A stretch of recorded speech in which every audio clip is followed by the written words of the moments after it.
فايق بكس ناو فايق كرة عبد الله بك كرة كاكا حما كرة الياس قوجس لسال 1905 لا ناوچەی سیتەک هاتەسە دنیا.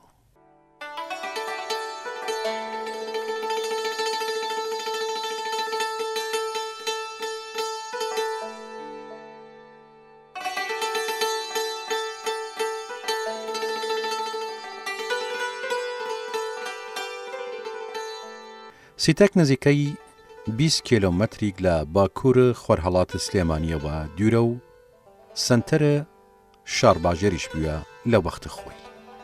عەبدوڵڵا بەگە باوگی لەورا تا بۆراغاسی بووە. لە دایکیشیەوە لە بنەماڵەی ئاغلەرەی لە سلێمانیە. لە ساڵە 1911 باوکی و کارە میری کلکریا گەڕا خانەقی و لەورایشەوە ڕا بەغدا.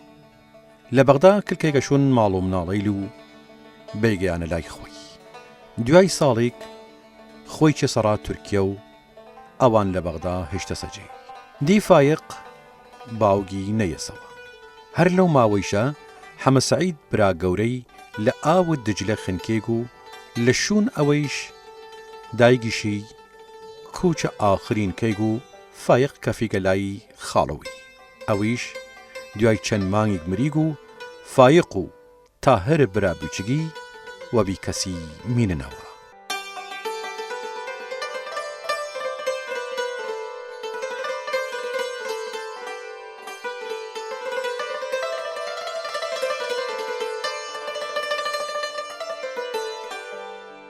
ئەو ساتە کە جەنگە جەهانی یەکەم بەرپاکریەی ڕێیە هاتوچوو ناونی بەغدا و سلێمانی بەسیەیک. حاجی ئەمینی کاکە حەمەی مامەی لە سلێمانیەوە کلکێگە لای حاجی عەلیاغا. ئەوە کل لە بەغدا بووە کە چەودێری فایق و براگەی بکەیگ و هەر میراتیان لە باوگ و دایگیلیانەوە ئەڕایان مندووگەوە خەرجەڕایان بکەیک. ئەویش دەیگەیانە دەست حەبەخان ناویک ئەوە کە خەیزانە ئەفسەریک خەڵکە سلێمانی بووە و نیشتەجی شارە بەغدا بووە. لە ساڵە 1918 حەبەخان بەیگەیانەوە ڕا سلێمانی ڕەلای حاجی ئەمین مامەیان. فایق لە سلێمانی خرێگە خوێندنگا و لە پۆلە سێەم وەرگریەک و تا ساڵە 1923 لەبان خوێندن وەردەوام بوو. لەو ساڵیشە لەبان ئارەزووە مامەی چووکە خوێندنگای ئەلمیە لە کەرکووک. وەلی ڕاینێک نیەکەفیک لەورا بخۆنی. چووکەوە بەغدا و ساڵە 1925 لە دارالعلوم لەورا خوێنیک.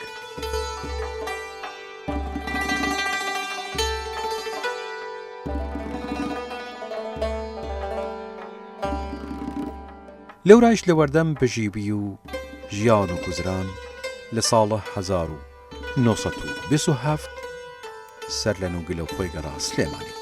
لەو ساڵی لە بەدبەختی تەنگوە پێ هەڵچنیک ژیان ناچاری کەیک دوکانێک جغارە فرۆشی واز بکەیک. وەلی ئێش سەر نیەگریگ و دەستکەیگە فرۆشتنە جغارە و شقارتە و کارەی لێ دەستگەردی ئەتاری. دوای ئەوەیش پەنابێگەوەر ئەشغاڵ و وەڕۆژانە لە ڕێ عەربەت کارکێگ و چەند مانگێکیش وەردەوام بوو لەبان ئەی کارە. هەر لەو ساڵە ڕاوپەڕینە شۆڕش لە سۆپیکەیک لە دژە هەڵوژاردنەی لە سەخت دەستگای پاشایەتی. بێ کەسی شەکێک بووە لەو نیشتمان پەروەرەیل سەرکردەی ئەو ڕاوپەڕینە کردەگە و لە تیژ زەخەمدار بوو. لەنجامە ئەو نەخشیشە گیریەیک و خرێگە زیندانەوە. ئەو وەختێکیشە لە زیندان تێگە دەیشت خوێندنگایەک واسکەی گەڕا ئەوەک دەرس لە تی بوشیک تاگەر بتوێنی وەپی بژی. لە ساڵە 1933 بووگە مامۆستا و کلکرێگە بازیان و دواخری شەڕا تەوێڵە.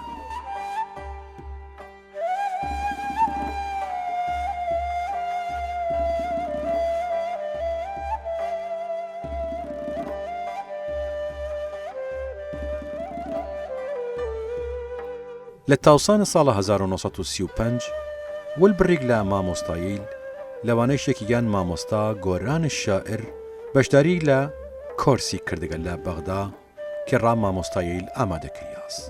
بێکەس لەو سەردەما مامۆستای خوێندنگای سەرەتایی بازیان بووە.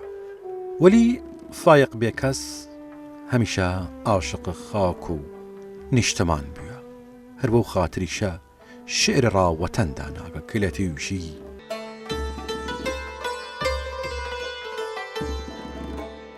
ئەی وەتەن ڕاو خزمەتت دایم لە ڕێیدا حازرم باوەڕ بکە من لە زومرەی جایەڵەی لێت نادرم ئەر لەسەر تۆ بوو تووش سەد بەڵا بم سابرم خوددا زانی چەندێک لە ئاستە تۆ پاک و تاهرم ئەی وەتەن من هەروە یادت تۆوە شەوگاوڕەی خەفتیا خوازک سەد خوازگە خوددایە ئیسە من تەیری بویام ئەی وەتەن فرە ئارەزووی دیدار خاکت تۆ کەم غەیر تۆ گیانە وەچەی تر ئی دڵەی خۆم خۆش بکەم ئەی وەتەن دڵگیرە خاکت با سەفاسە و پرسرور دەشتت و فەسڵ بەهاران پڕگوڵ و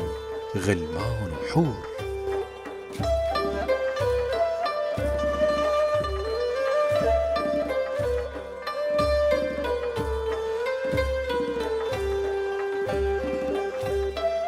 وەلی وەداخە فرێگەڵا فایق بێکەس لە 18 دوانزەی ساڵ 1948 لە عومر نەوجوانی چایەڵ جوانی لە تەمەنە 43 ساڵان هەرا یەکجارەکی سەرەونەیک و ماڵ ئاوایی یەکجاری لە دنیاکەیک.